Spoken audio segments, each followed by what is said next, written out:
Well, it's now come time for me to actually give my final message while I'm here at Woodmen Valley Chapel.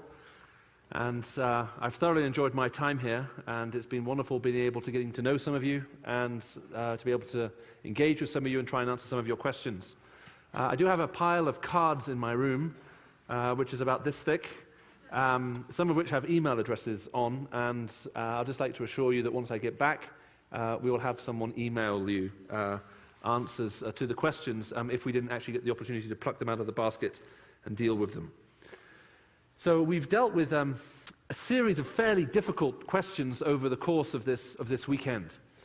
And this particular question is one that obviously is actually deeply troubling in many ways, which is, if God is a God of love, and Christians claim that they worship a God of love, why is it at times that the church is accused of such gross arrogance and indeed is seen to be so deeply arrogant? And so I want to cut straight to the quick here. Basically say, if you have Christian friends who are deeply offensively arrogant, then I would like you to make some new Christian friends. It's time to move on, and hopefully you'll find many of those people here in this church. Now, ever since I became a Christian, having been raised, spent most of my childhood in Islamic cultures, and then becoming a Christian, I actually fell in love with the church. And actually that's a love affair that's remained even to this day. Now, the church is my family. And the trouble is, though, sometimes family, we do get it wrong and we mess up. So I would also like to begin this evening by saying to you that if you have been hurt, if you have been abused or used by the church, then I would actually like to apologize to you. One of the reasons why it's a delight for us to partnership with this church here is this is also a church that is interested in people. And that may not necessarily be the case. As a matter of fact, there's a very interesting study that's been published through the University of Oxford by actually a non-Christian person on the state of the church and what it stands for. And even though this book, Oxford University Press publication, is not written by a Christian and not written by someone who I think understands necessarily exactly what the Christian church is about, a lot of what they have to say is sadly true. And that is a source of concern. So what I would like to try to do is, we're going to spend some time looking at what Jesus Christ actually had to say about this whole issue of self-righteous arrogance. And it's quite interesting how he spoke into it so clearly and so powerfully. Now, before doing that, there are a couple of other questions I'd just like to deal with, because if we don't understand them, then the chances are that we may then misunderstand other things that Jesus Christ is actually saying. Now, there are three levels, I guess you could say, at which people struggle with this whole issue of, is the Christian faith inherently arrogant? And there are some issues on which I would want to try to offer a defense, if you like, or an explanation. Now, the first one is at the philosophical level. Now, the way this accusation works is, look, because the church claims that it has the truth and that it believes the truth, it must therefore be arrogant, because it's saying, therefore, by definition, that other people are going to be wrong if they disagree with it.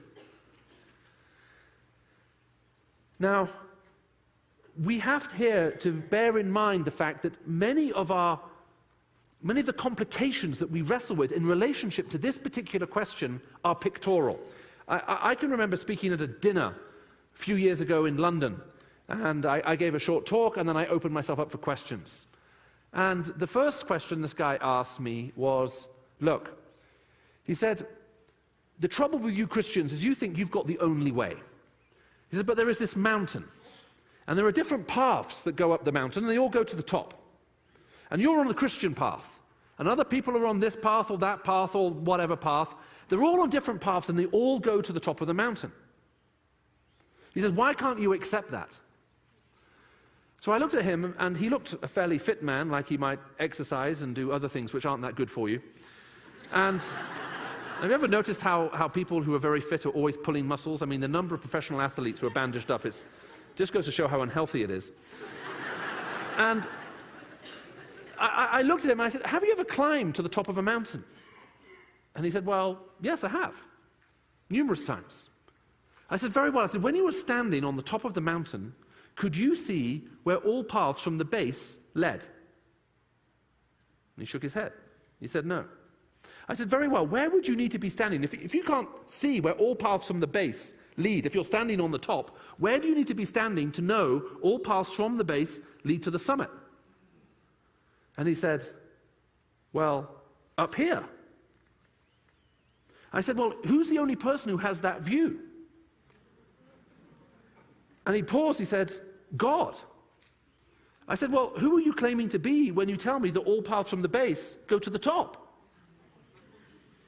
At this point, he looked a bit surprised. I said, you wouldn't happen to have next week's natural lottery numbers, would you? Because if you are God, those numbers could be very useful to me.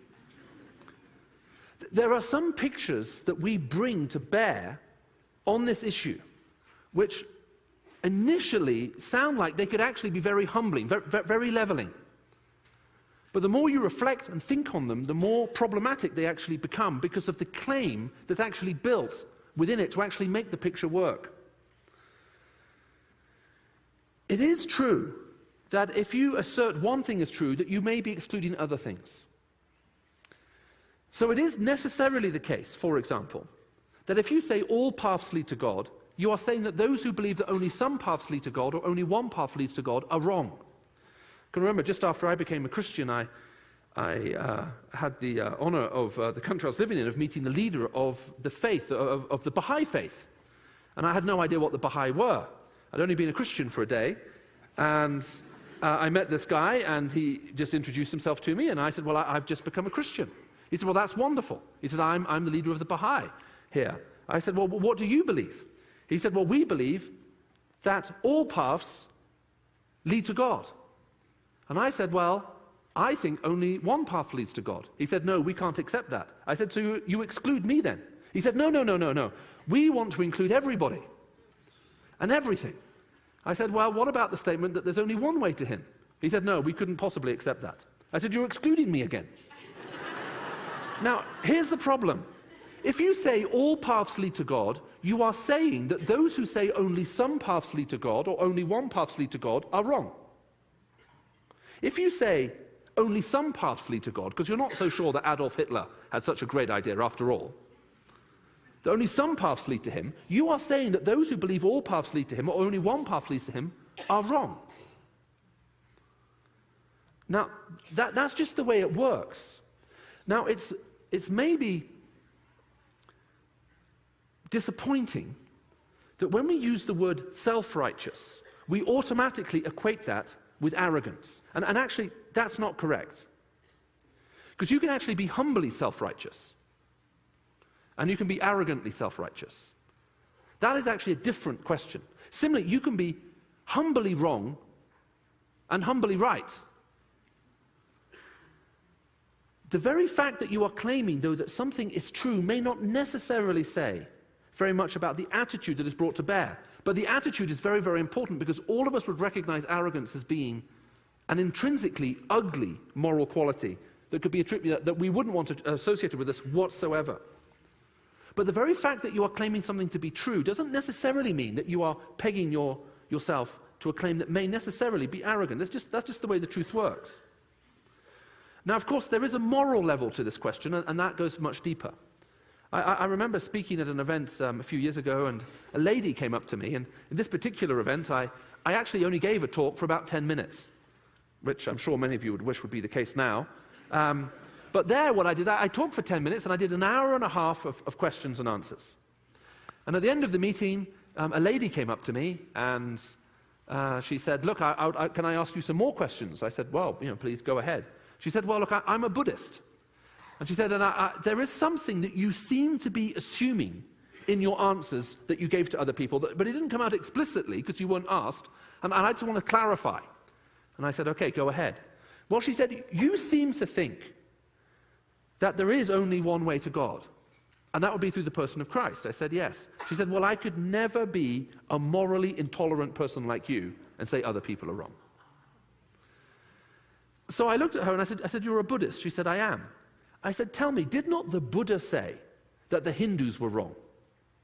Did not the Buddha say that the Vedas are not the divine revelation of God, and that the caste system, which is at the center of Hinduism, is evil? And her mouth fell open and she said, he did say that. I read it this morning in my devotions. So I said, well, my question to you is this. If you're prepared to follow the Buddha, even though he says other people are wrong, why are you not prepared to follow Christ when he says other people are wrong?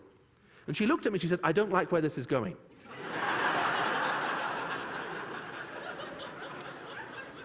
Now again, I said, I appreciate the comment. I said, I appreciate the insight. I said, but, I think my question is probably going to have to remain.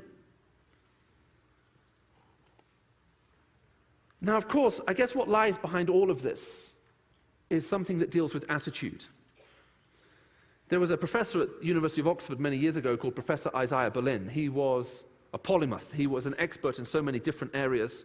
He was hugely esteemed and revered, indeed maybe one of the dominant figures at the University of Oxford. As a matter of fact, I can remember once speaking in a college at Oxford, and I didn't actually realize that this had actually at one point been his college.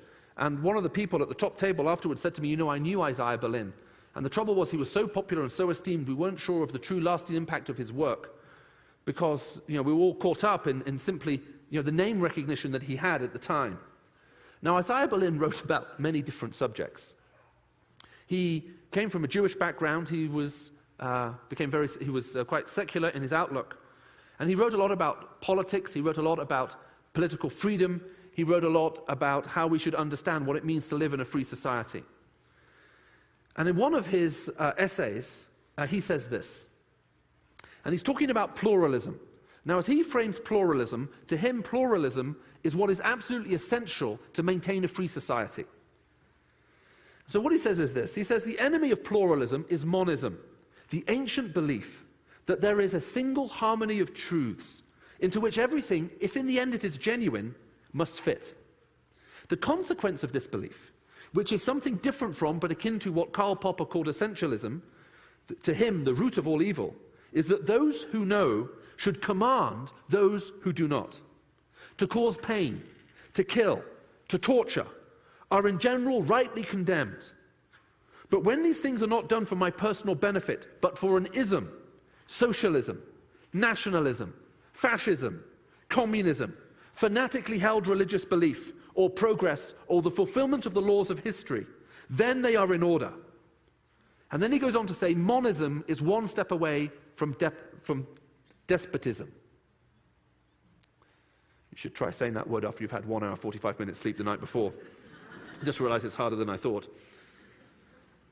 Monism is one step away from despotism. You see what he's saying? If you believe you have the truth, you will eventually convince yourself that you can use whatever means are necessary to command those who do not know that truth. And if you dress it up in a system, then there is untold misery that you can inflict on other people.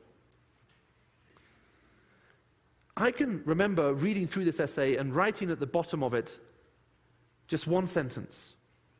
What about a truth that's filled with grace?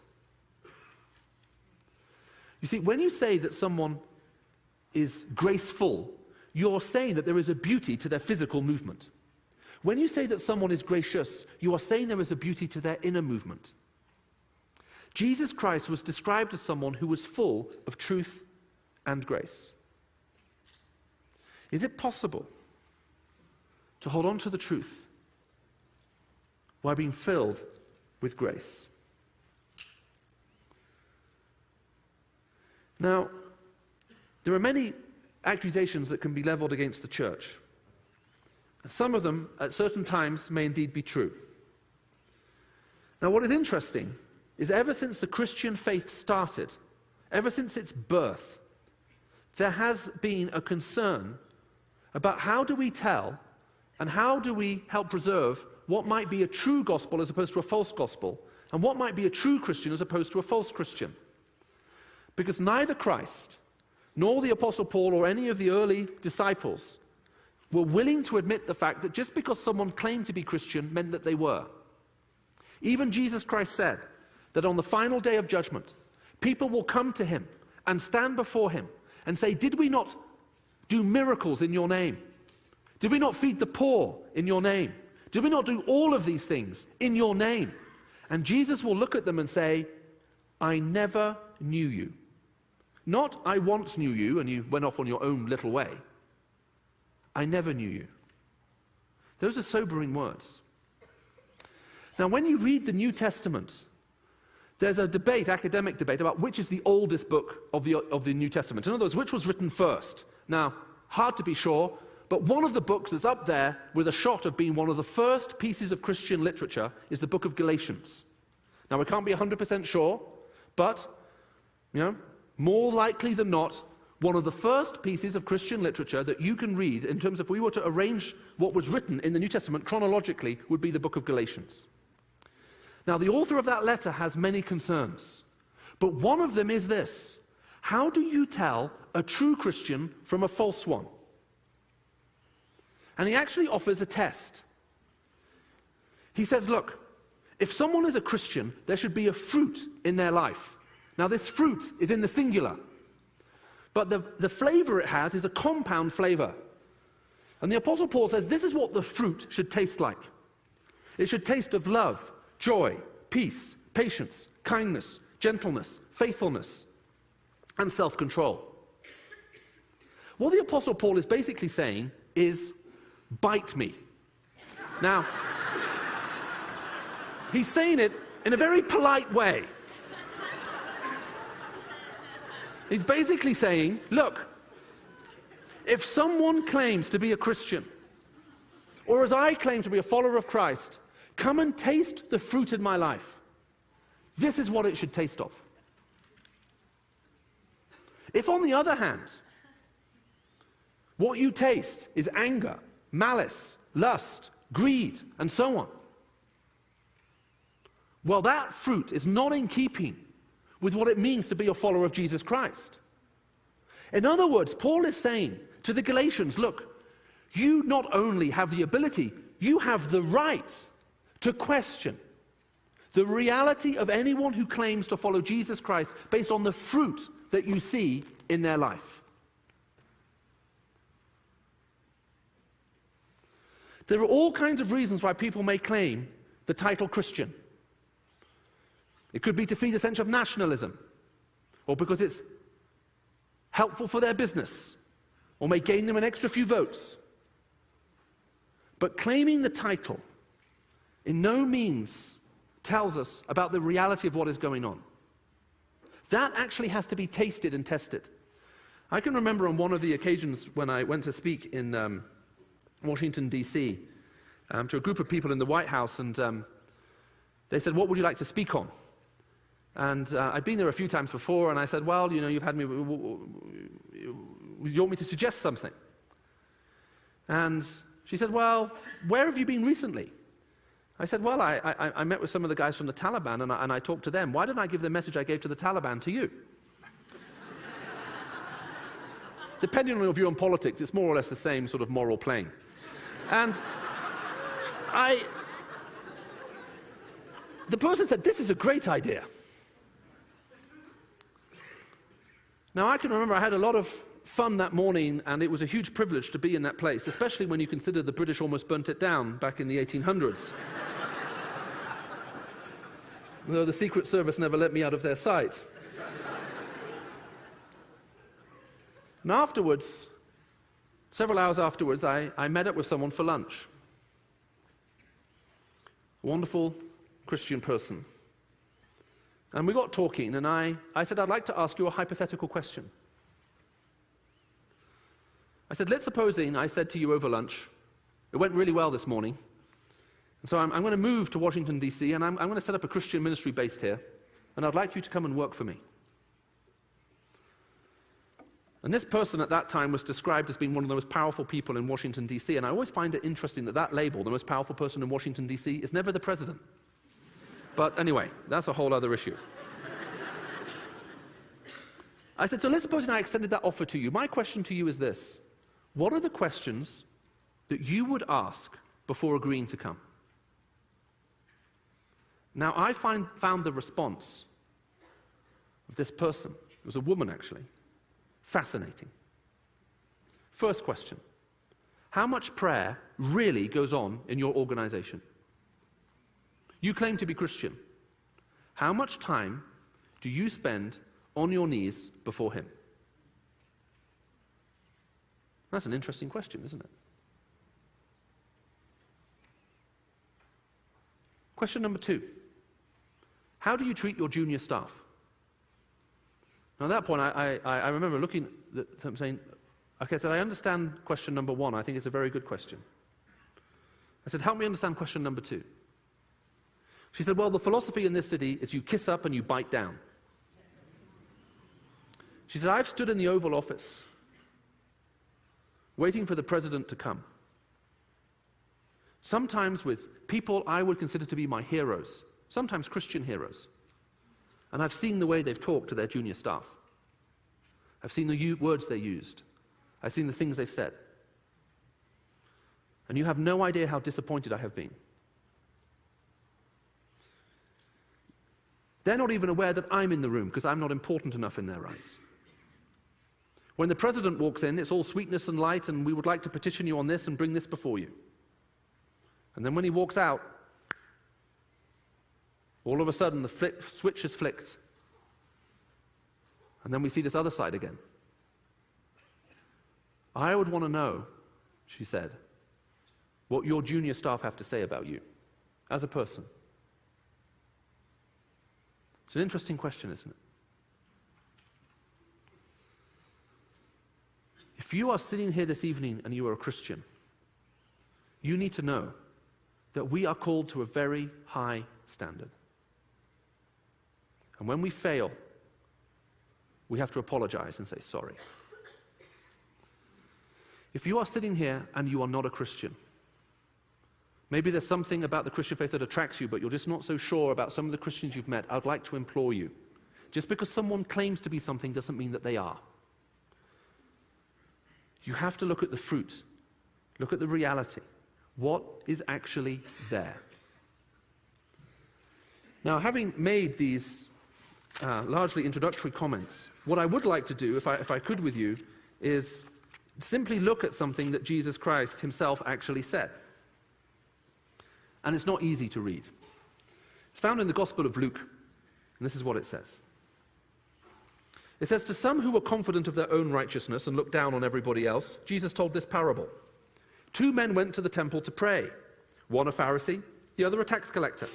The Pharisee stood and prayed about himself, God, I thank you I'm not like other men, robbers, evildoers, adulterers, or even like this tax collector. I just have to say, if you work for the IRS, this has never been a popular profession. I fast twice a week, and I give 1/10 of all I get. But the tax collector stood at a distance. He would not even look up to heaven, but beat his breast and said, God, have mercy on me, a sinner. I tell you that this man, rather than the other, went home justified before God. For everyone who exalts himself will be humbled, and whoever humbles himself will be exalted. What is Jesus trying to say here? Let me try to put this saying of Christ back into the context in which he spoke it. 2 men went to the temple to pray, he said. Now, in every Semitic language, when you say someone goes to the temple to pray, it means one of 2 things. 1, they're going to go on their own, and they're going to just, offer a private prayer. 2, they're going to a public act of worship, a bit like this. There'll be lots of people there. It's the same phrase that you use. Okay, the context allows you to discern which of the 2 it is. This is almost certainly, 100% sure, a public act of worship. I'll come back to that in a minute. The reason we can be so sure is because of what the tax collector prays. But I say we'll come back to that in a minute. So they go to church. They go to the temple. The Pharisee, who is a religious leader, and if this helps you picture it, the upright, pastor, and he stands somewhere near the front, because obviously that's where he should be. And he basically says, God, you made me better than everybody else. Isn't that great? Now, the Pharisees had a little pegging order. Now, they hated tax collectors. I don't have time to go into it now. It's really not that important.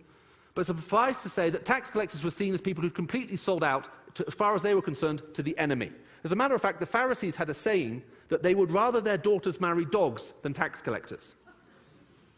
And so this religious leader is standing up at the front in this big service, and he basically says, God, you have made me better than everyone else. I don't want to say too much about this prayer, apart from the fact that it is steeped in arrogance. It is also steeped in self-righteousness. But please be careful here. Remember, you can be humbly self-righteous, and you can be arrogantly self-righteous. Now, he is arrogantly self-righteous. The idea of being self-righteous is that you can make yourself right. I know this is a very complicated grammatical point, but that's what the idea of self-righteousness means. Okay, that by whatever you do, you can make yourself right with God. The opposite of self-righteousness, as we're about to learn as Jesus speaks here, is having someone else make you right.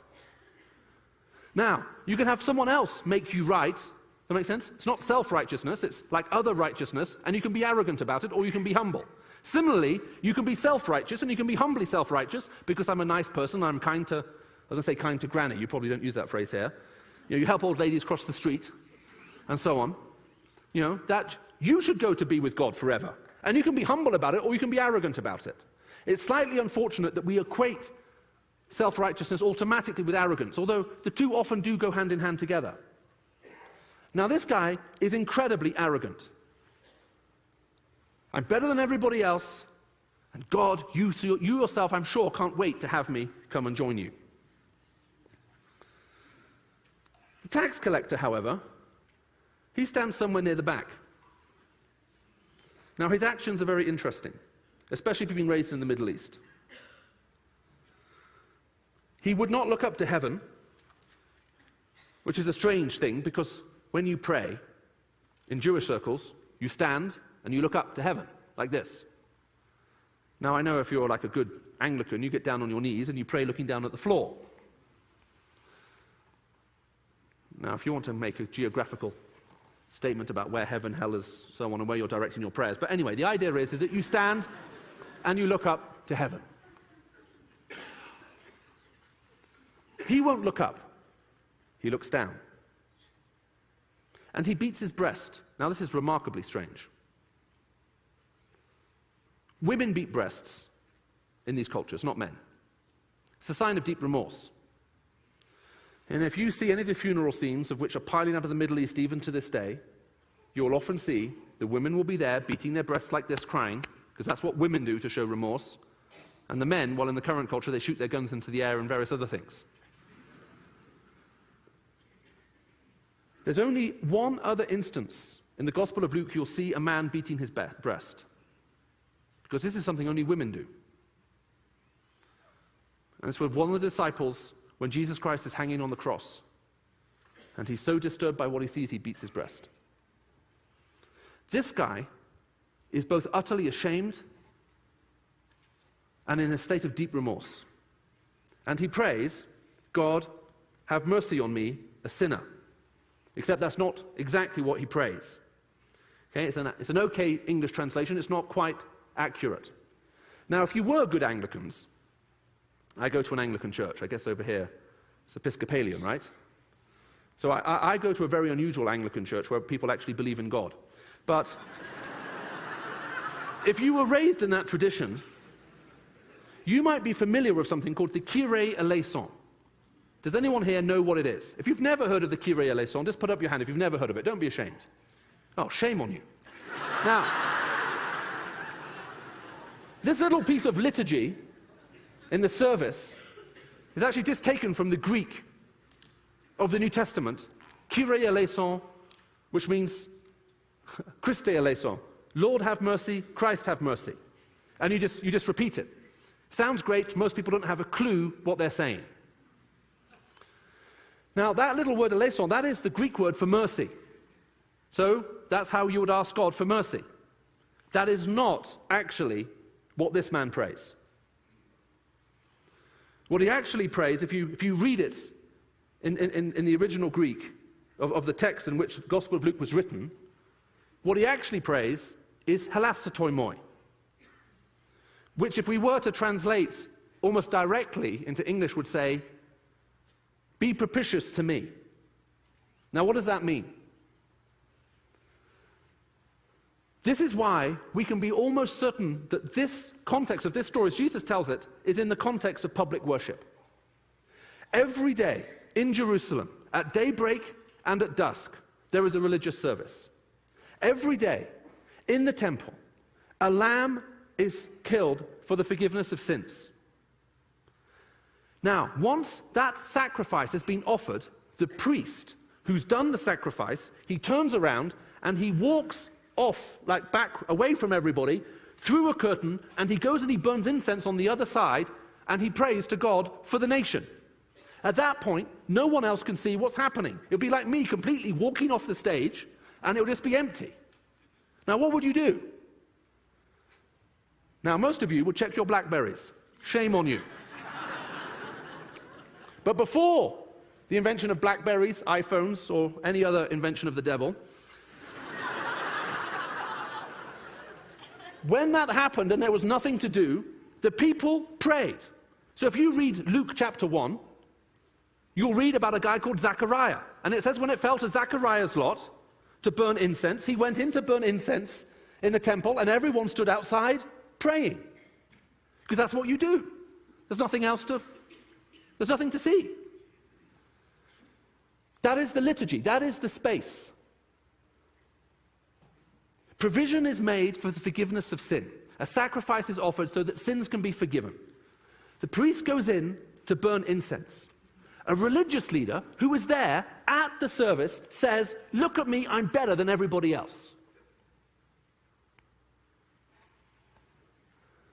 And a tax collector stands at the back, beats his breast, looks down at the floor, and he says, "May this propitiation, may this sacrifice, may it be for me."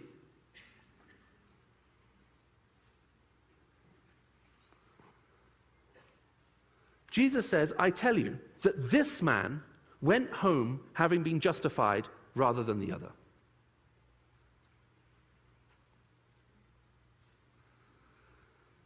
Now, this is remarkable.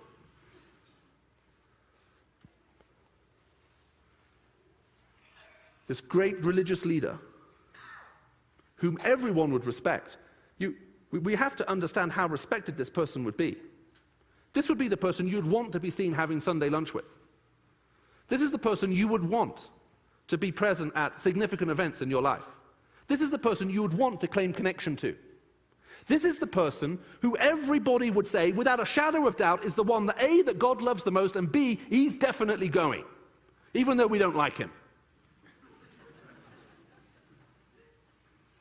And the one man who everybody thinks has not a single chance of being there, Jesus Christ says, he receives justification from God. He is justified by God. He is made right by God. He's not making himself right. He's not self-righteous. He knows that he needs to receive something that he cannot provide himself, and he receives it. A provision for forgiveness is made, and he prays, "May that be for me." I tell you that that man rather than the other went home justified before God. For everyone who humbles himself will be exalted, and whoever exalts himself will be humbled, and whoever humbles himself will be exalted. The Christian faith is inherently humbling. It's not accidentally humbling. It's not incidentally humbling. It is inherently humbling. It doesn't say that in order to get to heaven, what we need to do is hold ourselves to a higher moral standard, tell everybody else where to get off, and make sure that everybody knows how great we are before him. That is not what it is about. Now, I've touched on this subject Friday night, Saturday night, twice Sunday morning, and now Sunday evening. That is because I am what is called an evangelist. That basically means I have one message and 3 different ways of delivering it. This is now my 5th attempt. This is concerning to me.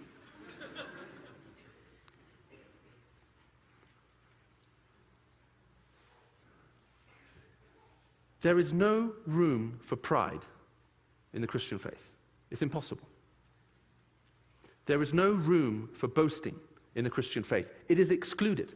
As a matter of fact, the Apostle Paul himself says it is excluded.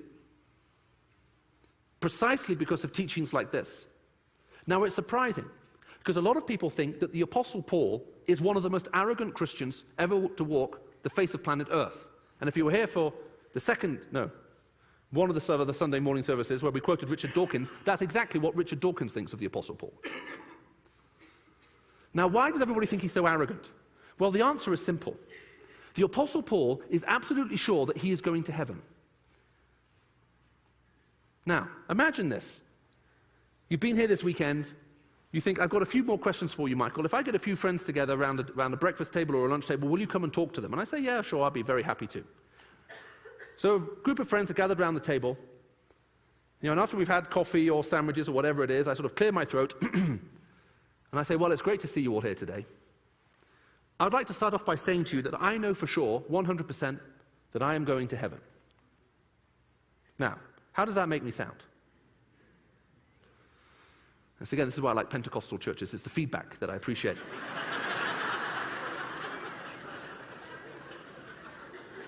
Arrogant, self-righteous, you name it. Put whatever word you want in there. What makes me think I'm good enough? What really makes me think I'm so much better than everybody else that I can be so sure? But you, I'm not so sure about.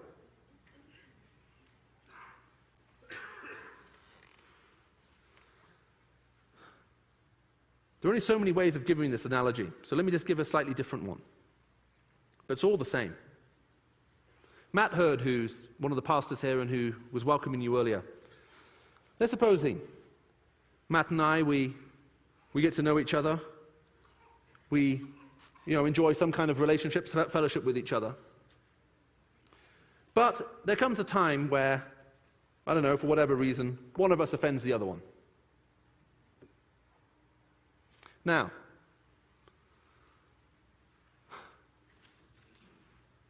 there are a couple of things that can happen. We could go separate ways. We could pretend to like each other. Some churches are specialized in this particular field. Or we could fight about it. Other groups are specialized in that. But what ultimately needs to happen is there needs to be a process of forgiveness. Whenever relationships have been broken, they can only be restored through a process of forgiveness.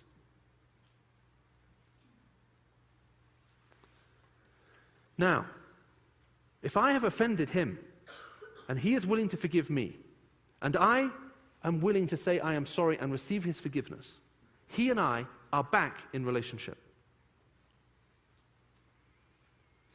Now, let's supposing you come and you say to me, Michael, do you know Matt Hurd? And I say, I'm not sure. You say, well, tall guy, gingery hair, trendy clothes, sort of the fashion-conscious version of you. And I say, I don't know. And you say, he introduced you Friday night, Saturday night, twice on Sunday morning, Sunday evening, you had lunch with him on Sunday. And I say, I'm not sure I'm not sure. Wouldn't you think that was strange? Let's suppose you came and said to me, Michael, do you know Matt? And I say, yeah, sure, we're good friends. You would never turn to me and say, how can you be so arrogant to say that? It's not a question of arrogance. It's a question of relationship. It's something I either enjoy or I don't. It's either something we're currently in or we're not. It's not a question of arrogance. Now, how can I be so certain about it? How can I be so sure? How can I be so persuaded? And the answer is, well, if there's nothing between us, and even if there has been something between us and we've overcome it, and there's been forgiveness offered and confession at the other side, well, we're in it. I know him. It's just that simple. When the Apostle Paul talks of being sure of going to heaven, it's not because he has intellectually figured everything out. It's because of a relational position he's been placed in with Christ. Christ was willing to forgive. He was willing to receive it. That's exactly what happens here. But it is inherently humbling. You cannot receive someone's forgiveness unless you're willing to say sorry. That is the really annoying thing about forgiveness. I mean, it's so distressing. It's the thing I like about it the least. You have to say, you were wrong. That was the greatest problem in the first 10 years of my marriage. I was never wrong. I'm a professional Christian apologist. I could persuade my wife almost to anything. It is a relational barrier. It's not about a question of I'm making myself right to her or justifying myself right to her. The issue is, when I'm wrong, am I prepared to say sorry? And the difficulty is, it is just so humbling. It's annoying. Now, all of us have natural traits. I'm not sure if humility is my most natural trait. I hope that it increasingly becomes so. You cannot come to God through self-righteousness. You cannot earn favor with him. There is nothing you can do to put yourself in a position where he will welcome you. All you can do is receive the forgiveness that he offers, the provision that he makes, and it is inherently humbling.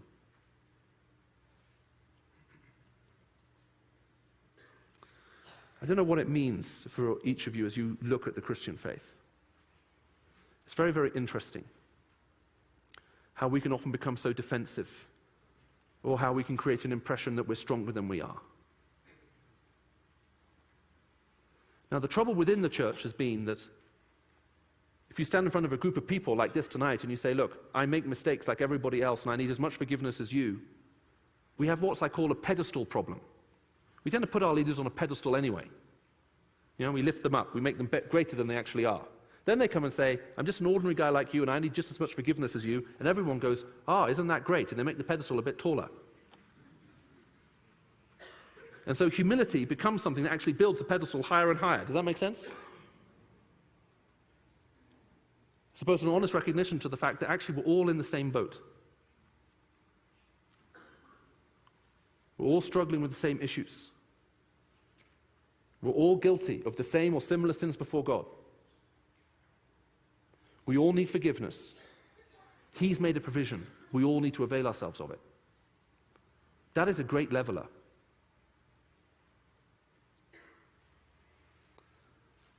As I said when I started,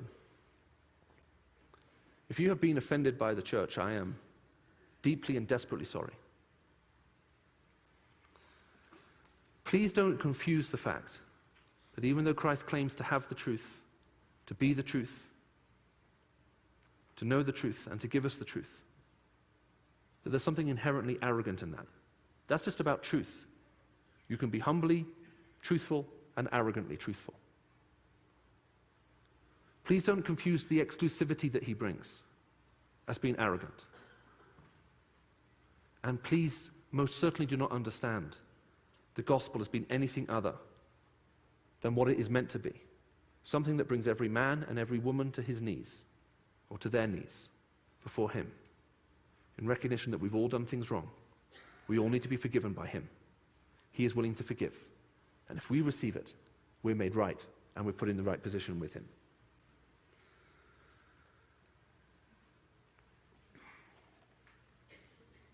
I, in my travels,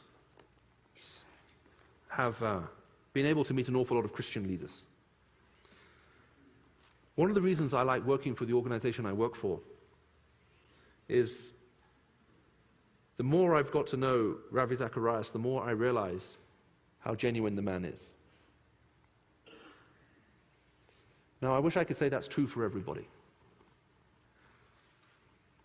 It's not. I can remember being 14 years ago now, traveling with him, and a Christian film crew came. And they said, we'd like to make an interview with him, and they were interviewing various other people. And I had nothing else to do. I was just along for the journey, carrying bags. And so I went down an hour earlier, because I've seen these guys set up before, and I know they have a lot of equipment, and it takes ages for them to set up. And I said, do you need a hand?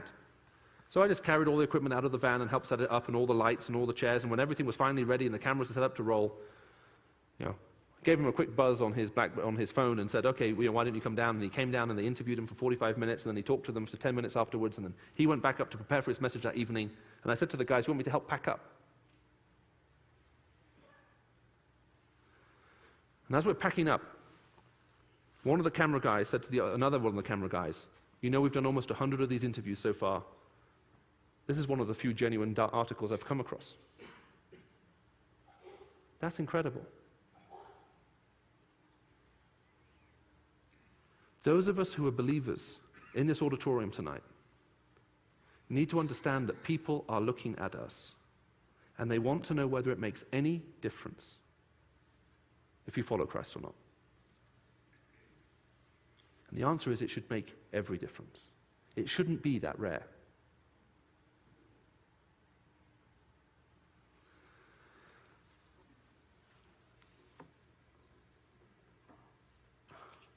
I'd just like to ask a few questions myself, and then I'm going to... Actually, no, I can't. We're 7:17. We're meant to finish at 7:03.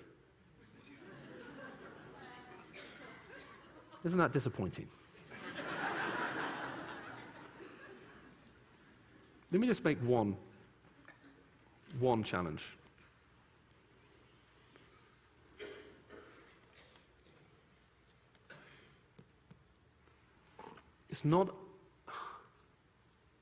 It is not unreasonable for the non-Christian world to look at the church and ask the question, what on earth is going on inside? What is the fruit? A year ago, I was with a guy called John Bechtel. He's telling me a story of he was the last foreign missionary, he and his father, to be thrown out of China when communism took root there and all the missionaries got shut down. He lived in Hong Kong for a while. When he was living in Hong Kong, he thought, what can I do? And he realized there was a lot of orphans. So he thought, I'll set up an orphanage. Then he thought, okay, I need a building. So he went around, and he suddenly realized that he'd been to school with the governor of Hong Kong, because he went to a British school. So he thought this will be easy. He went to the governor of Hong Kong and said, I need a building to start up an orphanage. The guy said, no. So he said, please? He said, no. That didn't work. He tried various other things. That didn't work. A friend of his came and said, I've got a plan for you. I'm sure, I've prayed for you, and I tell you what, why don't you come to North America, give a series of talks about what you want to do, and I believe you will raise all the money that you need to raise to buy an orphanage. And at this point, he'd found a building that was for sale. It was a boarding school that had been built and then immediately shut down. So he came over, he did a speaking tour. He came back to Hong Kong. 2 weeks later, he received an envelope. He opened it, and it was a letter with another envelope. The letter was from his friend. The letter simply said, Dear John, in this letter are all of the gifts that have been made to help you purchase an orphanage to look after the homeless as a result of your speaking tour. He opened up the letter, and in it was a note from an 11-year-old girl with a $1 bill, which basically said, Dear John, I get 10 cents pocket money a week. I've been saving it up. I came to church and heard you talk about the fact that you'd like to buy an orphanage for those little girls, and I would like to help you buy it. Here's my $1.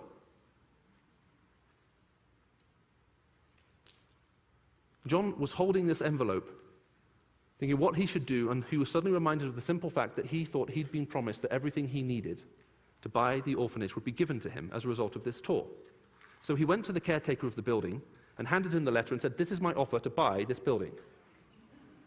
The caretaker opened it, read the note, looked at the $1 bill, and burst out laughing. and gave it back. John speaks fluent Chinese. He's quite a big guy. He's even taller than me. He put on his sternest face and looked at the caretaker and he said, "Unless you pass on this offer to your owner, I will report you to the authorities." Because by law, since there's a for sale sign outside the building, he has to pass on every offer, otherwise he's guilty of a crime. The caretaker says, "If that's the way you want it, fine." A week later, he rings John. He says, "My owners would like to meet with you." And they agree to sell the building to him for $1. 25 years later, John's back in North America. He's telling this story.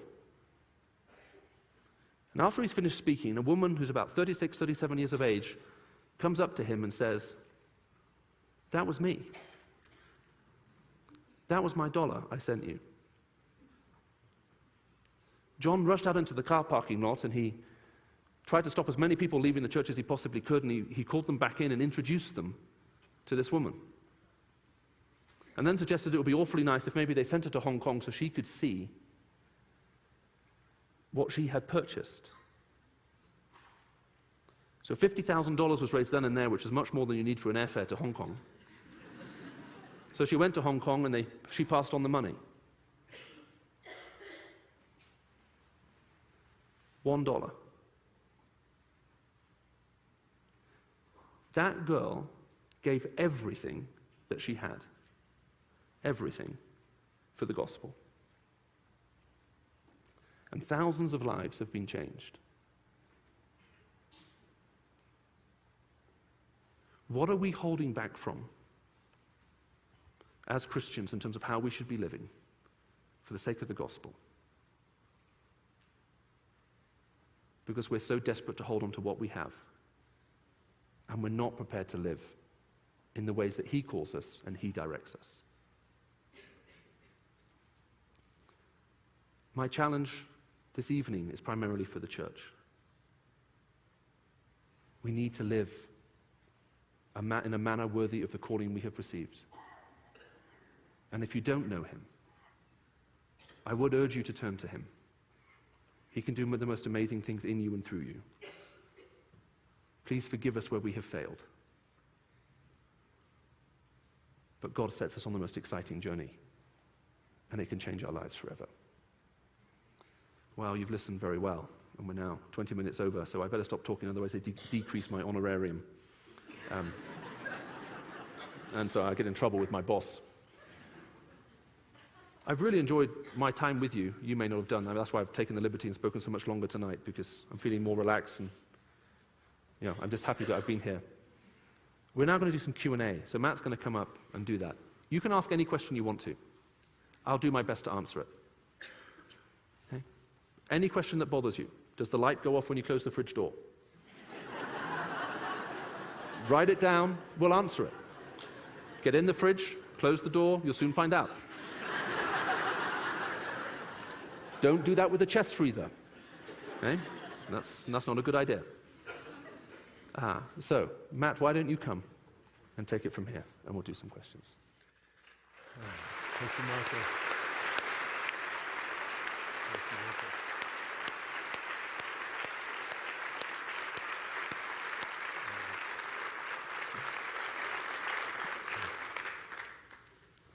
I've never even thought of that question, Michael. I've never wondered what happened inside the refrigerator. That's part of you, but I have wondered other things. But so what we're going to do right now, you have been assembling questions, and we're going to figure out our timetable. I'll let you know here in just a moment. But we'll have a quick stand-up break. But before we do, pass your questions to the aisles in this direction, if you would. So, and then our ushers are going to come collect those. We'll put them all in a big basket, and then draw out a few. And in the meanwhile, you can just take a few minutes, stand, stretch your legs. We'll have a quick break, and then we'll get those questions going. Okay, we're going to go ahead and get started. And the bribes have begun. And thank you. So I'm going to go ahead and make a call. I know some of you will have schedule issues, but for your planning, we've gone over a little bit, so we're going to extend it 15 minutes and go to 8 o'clock. So if that's a problem, but no, there's a very informal environment here, and if you need to go, Michael and I will both talk about you with the mics on, but other than that, no one really paying any attention. So, feel free. We want to respect your schedules, even though we didn't necessarily advertise when we would be finishing. So I guess that means we could go till 10 or 11, but we'll call it at 11. Actually, that was a Freudian slip, wasn't it? We'll call it at 8, and depending on where we are with that question, somewhere right around in there. So we'll go ahead and get started, and their bribery has occurred. Okay, so there are several chocolates. So here's one that is gift wrapped. So you get the question, I get the chocolate. Just kidding.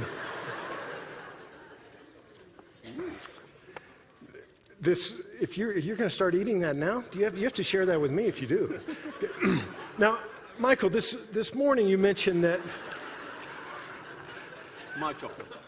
Well, no, I'm just going to wait and let you chew for a while and see if anything happens. If it's okay, then I might imbibe. This morning you mentioned that the 9/11 terrorists, quote, did not get away with it, end quote, and will be judged. Will they be judged for their sin or for what they perceived as good work, since all sins have been judged? Okay, that's a very good question. If I'm understanding your question right, what I said is that in the morning is that one of the things that we can look forward to is the fact that we all do cry out for justice. And even when we think someone may have got away with something, or they haven't been brought to justice, that there is a time when God will actually exercise completely fair and absolute justice. And that actually then brings hope. Now, the question seems to have like a not yet element to it. So the question is, will they be judged for the sin or what they have perceived as good works? Now, what's slightly confusing here is it is true that what they are looking at within Islam is they see this as good work. Now, this is getting into quite complicated territory here. But depending on what school of Islam you're in, there was a criticism of the suicide bombers involved in the September 11th attacks that the night before they flew their planes into the buildings, they were out sleeping with prostitutes and all that kind of stuff. And so some people said, well, that means therefore they can't possibly be good Muslims. But you have to understand what part of Islam they fall into. Within Islam, you are judged according to what you have done. Okay, 51% good, you get into heaven. 51% bad, you go to the other place. Right? Now, here's the thing. Most Muslims, because of the moral education they receive. By the way, Michael grew up in Saudi Arabia, a significant part of his growing up years. So he grew up in an Islamic environment. Yeah. So most of them will believe that if they are actually judged, they're more bad than good. That's because sometimes they're more honest than we are. Make sense? In other words, there was a youth survey done in Egypt, gosh, and that was quite a long time ago now, to 4,000 people aged between the age of 17 and 25. And one of the questions was, as a young adult in Egypt, what is the greatest issue you're wrestling with in your life? And there was a blank space, so there were no multiple choices, no boxes to tick, there was just a blank space. Over 80% of the respondents wrote the word guilt. Okay, that's my biggest problem. Now, here's the thing. If you keep promising yourself you're going to do good stuff and you don't, you're not going to actually get any better. As a matter of fact, it feels worse. I mean, it's because now you've broken the promise. So you did the bad thing and you broke your promise. So now you've done two things as opposed to one. However, if you die in jihad, so if you die in a spiritual struggle, which can involve taking the lives of other people who aren't good Muslims, that one act is of such supreme moral value, it outweighs everything else. Make sense? It guarantees you entrance to heaven. Now, the reason why every so often you'll see people on the TV in the Middle East saying, you know, especially when they want to sometimes threaten the West, you know, you do this to us and we'll send 1 million suicide bombers to you. The reason why they make those kinds of statements is they're saying, we can trade on this. We've got enough people in this culture who feel this way, and this is their ticket to eternal life. So that does then become problematic. So if I'm assuming I'm understanding your question correctly, from a Christian point of view, it is the fact that, yes, there are two parts to this. Okay? There is what happens at the cross, Okay? But there is a judgment that will actually come, where what has happened at the cross will be applied. If you have received the forgiveness that he offers, you are forgiven. If you don't, well, then you will stand, in that sense, on your own 2 feet before him. And then that becomes very problematic. Now, if you were not here in the morning, I would recommend listening to Tom Tarrance's testimony, spelled T-A-R-R-A-N-T-S, C.S. Lewis Institute, for no other reason than he was a Christian terrorist. Okay? He was a Southern Baptist. As he said, I had my card punched, I was going to heaven. And the fact that he was killing people and blowing them up, as far as he was concerned, made no difference. Okay? Until one day he actually sat down and decided to read the Bible, there's a radical idea, and realized that he needed forgiveness from God. Okay? That he was lost. He was a sinner. So this is why I'm saying that the thing about claiming something in name is very, very, very dangerous. And it's something that we have to really, really steer away from. There are various elements within the question. I hope I've addressed it. You do have an email address here, so I will have someone email you at 007. What a cool email address. And allow you just to come back to me, just in case there's an aspect to this question that I'm missing.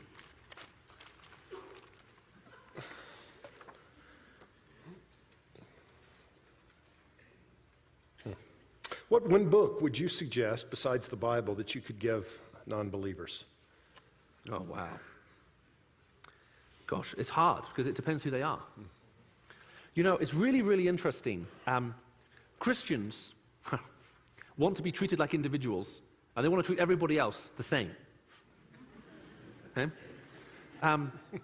It doesn't work that way. Depending on where someone is, the questions that they have, the struggles that they're in, the things that they're coming with, will depend on what they're interested in, will depend on what it would actually be appropriate to give them. So the answer is there are loads of good books out there, and so I don't know, it's very hard to be more specific than that. Of course, when I write a book, that will be the book that you should give, that will work for everybody. And so, it's called Reflections on Humility.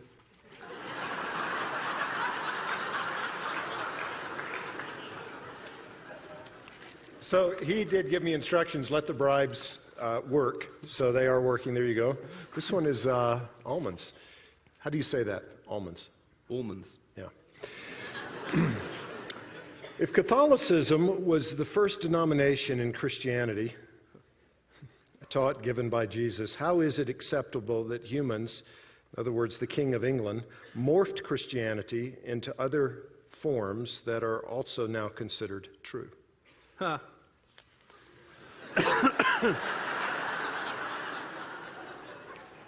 This question reminds me of a time I was doing a Q&A in South Africa 2 days after the then Pope died, and the last question I took was, having decided that I wouldn't take any more, but then thought I'll take one more, was, has the Pope gone to heaven? So let me just say a couple of words about this. There are sorry, I have, it's the chocolate. Here, take this chocolate away. I think 007 poisoned me. So That's why I was waiting.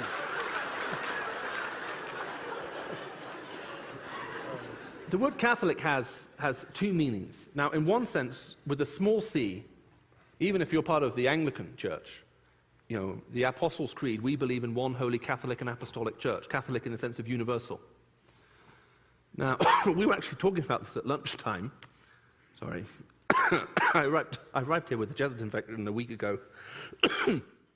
And, it's gone. Okay. Actually, he's gone. I think I'm allergic to Matt. So we have to be careful how we understand this, because it is actually a little bit more complicated. There was one church.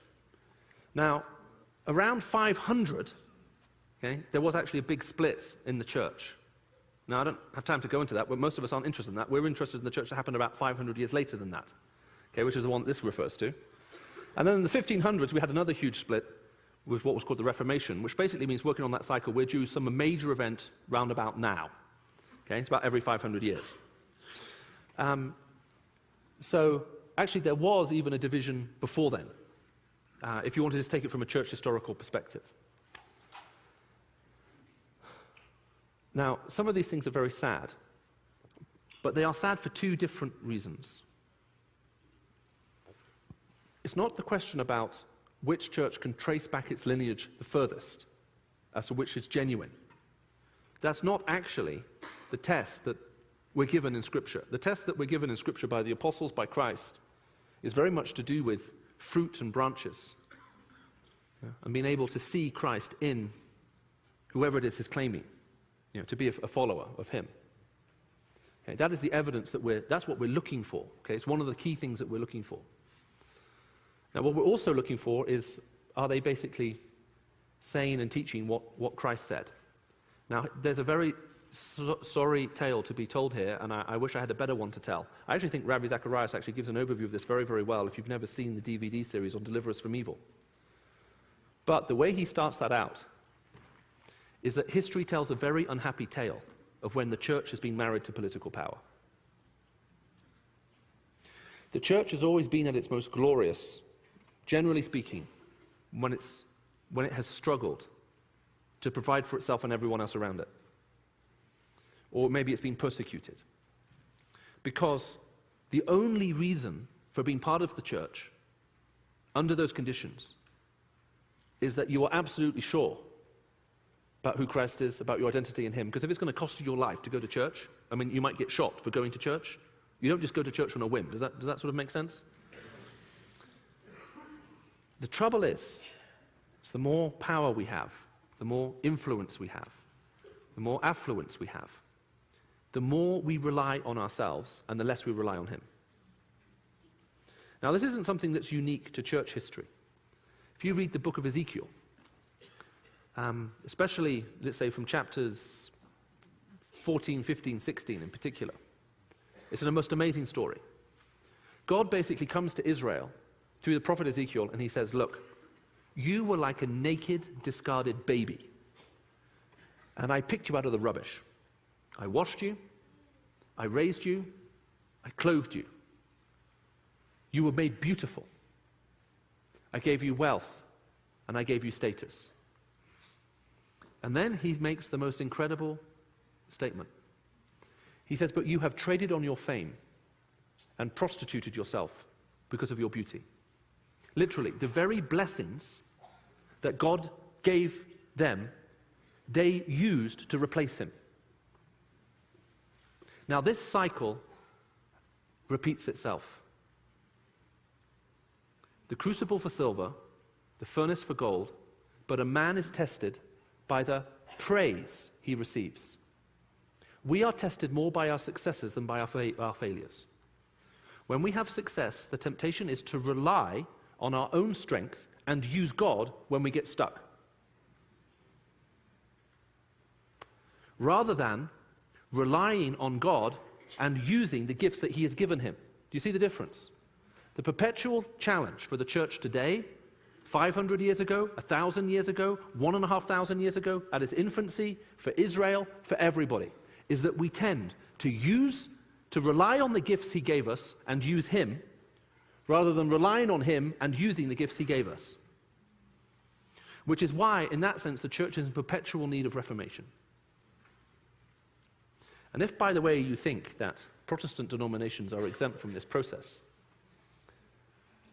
then we're in a very, very dangerous position.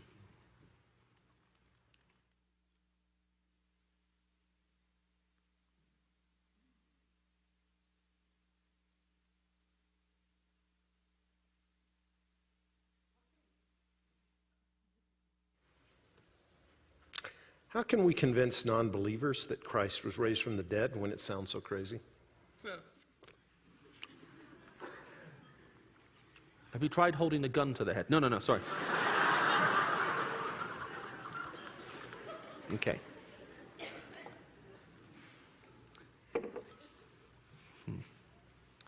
There are a couple of things implied in this question. One has to do with worldview. And the worldview question is entirely appropriate. Now, there are two ways it could be taken. If you live in a culture which believes in UFOs, alien kidnappings, witchcraft, and everything else, actually, resurrections from the dead aren't a very big deal. What am I saying? It's another one of those things. Okay? Thankfully, it doesn't involve any form of probes. Now, if, however, what we're saying is that we have a scientific view, and I think this is more where the question is coming from, or what was assumed in the question, which basically says these things cannot happen because they are violations of the laws of nature. Until you can deal with that argument, these things cannot happen because they are violations of laws of nature, there is no evidence that you can introduce into the system to make them challenge that assumption. Now, again, I could say an awful lot about this. Let me try to be as brief as I can. Professor Stephen Hawking very recently came up with a book, I don't know if you saw it, I don't know if it was reported in the United States, saying that because we understand the law of gravity, the universe can and will create itself out of nothing. Did that make a splash over here? In England, it was certainly front-page news for a while. And as a matter of fact, it was front-page news in England, then I got to Jakarta, it was front-page news in Jakarta, and then I went from Jakarta into Hong Kong, and it was front-page news there. The book was being released as I sort of traveled around the world, which was great. It means I only needed one sermon for that trip. Now, the argument goes like this, and this is where it's fallacious. If we have an exhaustive understanding of the physical universe, which is governed by law, scientific law, miracles, therefore, cannot happen. Now, this is wrong. Now, it's a shame that, if you like, the refutation to this argument has been around for so long, but it's still not read. The laws of nature do not create anything or prevent anything. Okay? They describe. So the laws of arithmetic tell me that if I have two sweeties, and I take another two sweeties, and I put them together, I have 4. And I put them in my pocket. If the next time I go to get the sweeties out of my pocket, and I only have 3 sweeties, I do not conclude that the laws of mathematics have been broken. Okay? The laws of the land have been broken, and someone stole them from me. Probably the person sitting nearest me. Now, the fact that the mathematical laws are fixed and known is what allows me to detect outside influence that stepped in and reduced my sweetie count from 4 to 3. It is because we live in a universe where there are physical laws that we are able to detect abnormal events, especially miracles, because we know that they do not in the normal course of events. Look, if I take my sweetie and I throw it like this, okay? Almost hit them. Let me try again. And I throw it like this. Good catch. The laws of motion perfectly describe the parabolic curve of the trajectory of that sweet. Now, let's suppose I threw it and it stopped in midair. I wouldn't sit there saying, ooh, look, the law of gravity is being broken right now. The very fact it stopped in midair allows me to conclude that something is holding it up.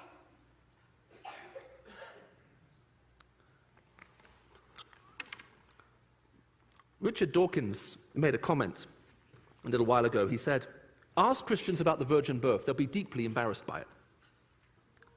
They have to admit that they believe in it, but in a scientific age, it's totally unbelievable. Look, virgin births in Mary's time were just as unlikely then as they are now.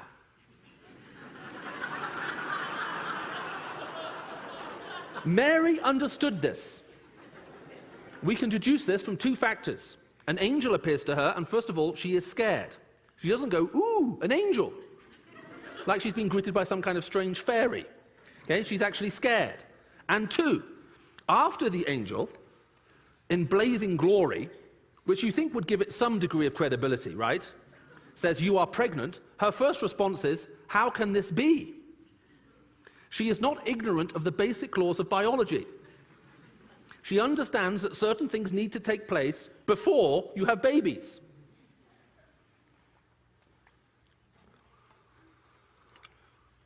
If God miraculously implants within her a spermatozoon that fertilizes the egg, no laws of nature are broken. Once it is implanted, that egg proceeds to have a 9-month gestation and is born just like any other baby.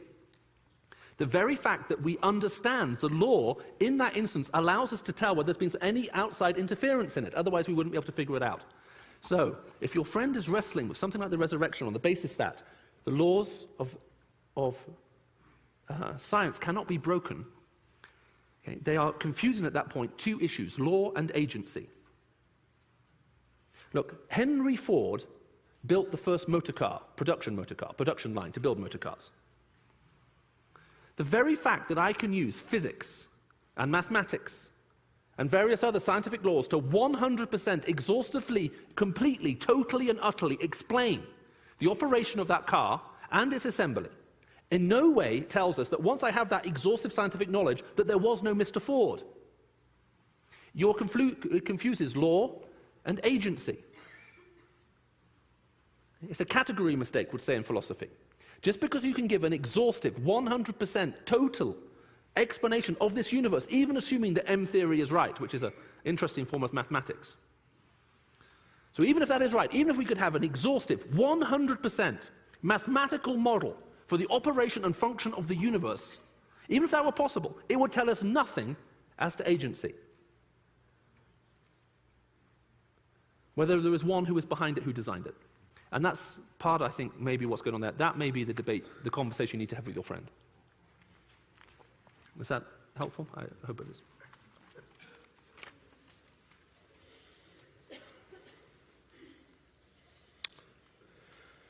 Balance between predestination, and then they put in parentheses determinism. I'm assuming they are equating those. God has it all figured out already, and we pray that his will be done versus, quote, free will, and decisions I make influence my future. Okay, so I think this is a question about free will and predestination, right?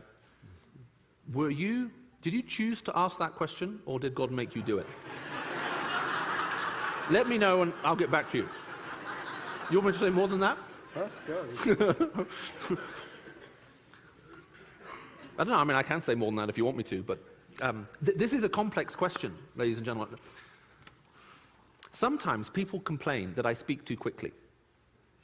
Now, obviously, this is a criticism inspired by the devil. Now, what they're saying is there's insufficient time to process the thought. We are beings constrained in time. Okay, we process thought in time. We process life in time. When people say you're talking too quickly, they're saying there's insufficient time to process the thought. Now, let's supposing with my watch, every time I stop it, time stops. So I push a button on my watch and time stops. What could you think at that point? What could you feel? What could you do? In the absence of time, we cannot do any of those things. We cannot even imagine what it is like to think in the absence of time, let alone to do it. However, we worship a God who exists in a set of living, loving relationships outside of time and as the author of space and time. Now, we know this is true because we live in a space-time continuum. Once again, I cite Star Trek as my authority.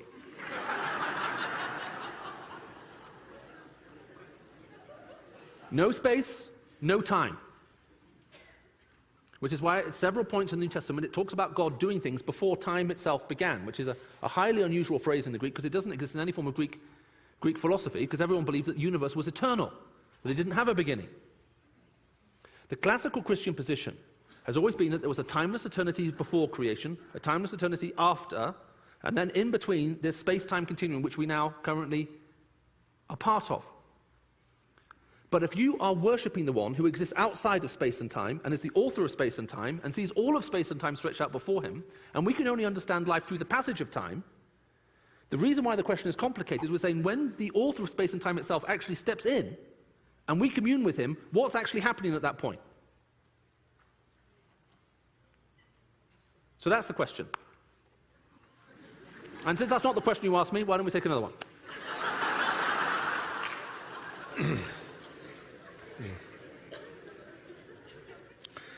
What would be the best way for the church to stem the flow of young people who are turning away from the faith because of questions that they have about Christianity that are, quote, answered, end quote, logically by prominent atheists? Or how do we best respond to a person's question about creation or miracles as they view them? And I can't make out the last three words, as in, you read that? Oh, as in a fairy tale. Yeah? Is that right? As a fairy tale. Yeah, I have the gift of reading tongues. It's very helpful.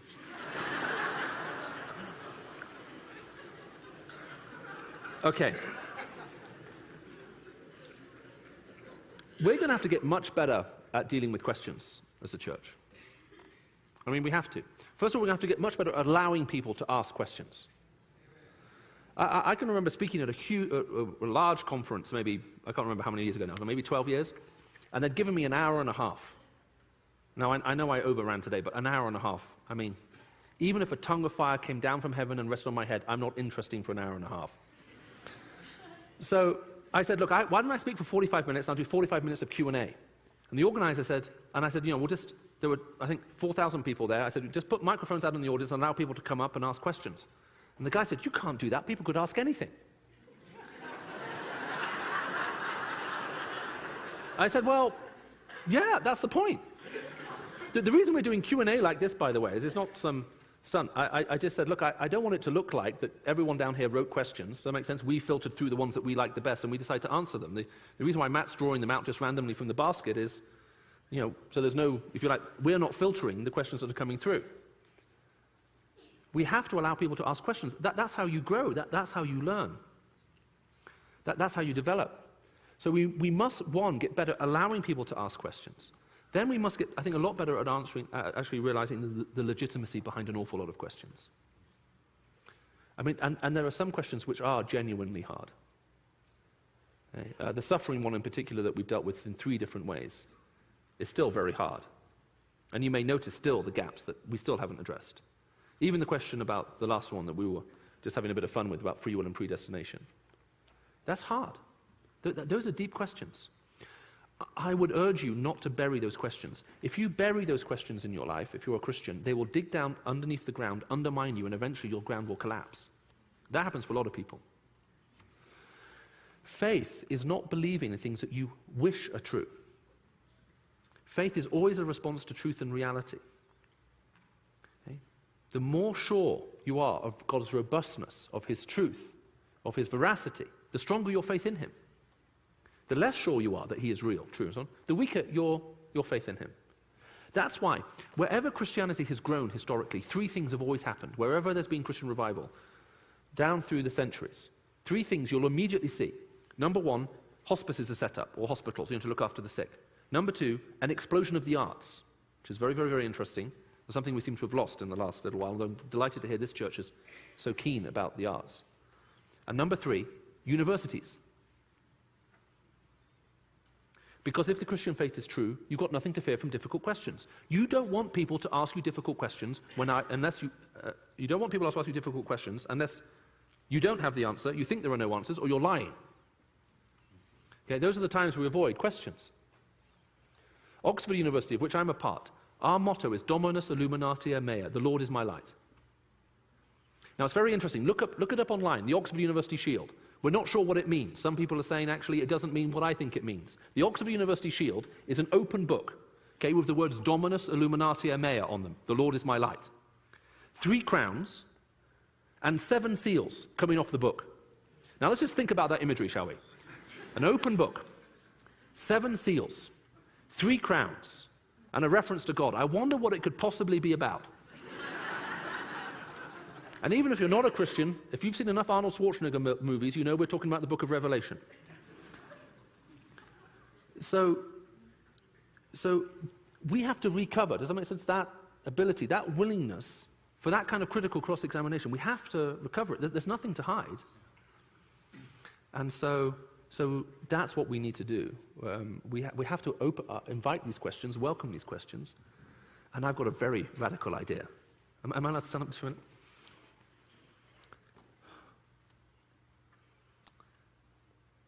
Many people become Christians, and after their point of conversion, they develop a certain Christian knowledge. Does that make sense? Now, for most people, it seems to hover around somewhere between the age of 12 to 15. It sort of grows and then it stops there. Now, people go on to get degrees, they go on to their jobs, and if you're doing really well, okay, you acquire more and more professional knowledge in your area of expertise. Now, let's suppose that I come to you and you say, I'm a doctor, I'm a tax accountant, I'm a lawyer, and I say, hey, I want to set up in your business. Okay, I understand your business so well. You could ask me 2 questions, and within 35 seconds, you would know whether I have any idea what I'm talking about. Because your level of professional knowledge and insight into that area immediately allows to tell you whether I've got any clue what's going on. So our knowledge in the professional realm is going up this. Our knowledge about Christian things is stuck down here. And it becomes embarrassing. So we're in the boardroom, or we're in the law firm, and we're talking about law, and we give the most sophisticated, insightful answers. And then, all of a sudden, someone asks you about your faith, and we suddenly drop down to the level of the 12-year-old, and we feel embarrassed by it. It just doesn't, the gap is too big. So, come and study with us in Oxford. Or, go and do the, what's the program you have down here, the apologetics, what's it called? One of the foundations, the foundations course. Yeah. Do something to lift it up. There are the most incredibly profound answers. Mm-hmm. And they will deepen your faith and your walk with God incredibly. Going to ask one more. And by the way, with that, the piggyback is so often people think that questions should only be asked by people who are not yet believers. That once you become a follower of Christ, questions are no longer allowed. That's actually when the best questions start. So do not stop asking them. I feel like and by the way, this has been a phenomenal time. I hate to say it's the last one. It is. There's a basket full. If you put your email address, we'll get to these. And Michael will be down afterwards. And there is more chocolate in here as well. I feel like I struggled with pride constantly. Is it just something that I have to give up to God every day and humble myself before Him? Or can I be delivered of this? Wow. That's a good question. Well, I guess the starting point to say is at least you're aware of the issue. Unless you're now taking pride in the fact that you've asked the question and you're aware of the issue, in which case it could be going the other way.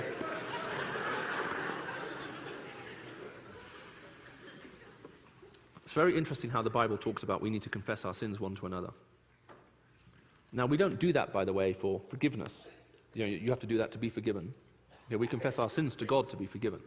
We confess our sins one to another for accountability and to deal with this issue of pride. I think pride is actually the number one killer. As a matter of fact, one of my favorite authors, I've quoted him several times already, C.S. Lewis, he actually, in one of his chapters, says that pride is actually the most foundational of all sins and is different from all other sins. And the fact that all the other sins, greed, lust, and so on, exist, if you like, for themselves. Does that make sense? Greed, you want more money. Lust, you want more whatever. Does that make sense? Pride, however, actually feeds everything else. Does that make sense? It's not something that exists in and of for itself. You don't satisfy it by getting more pride. So it just feeds, and therefore it is a bedrock. And that's why it needs to be dealt with. Now, I think there are moments of breakthrough in our life where God can break through in the most incredible way and deal with us in a certain way, or bring us to a certain point in our experience, which truly does humble us before Him, and we live, and we can live with it. So there are those moments. But I think the discipline of coming before Him every day is really important. For myself, I find it incredibly helpful, one, to have a group of people around me who aren't impressed by anything that I do and ask me all kinds of questions. Now I think about it, they're not very respectful people, actually.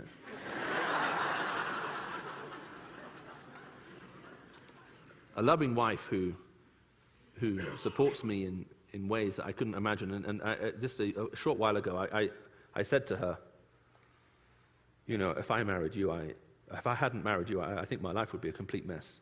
And rather too quickly for comfort, she said, yes, you're right.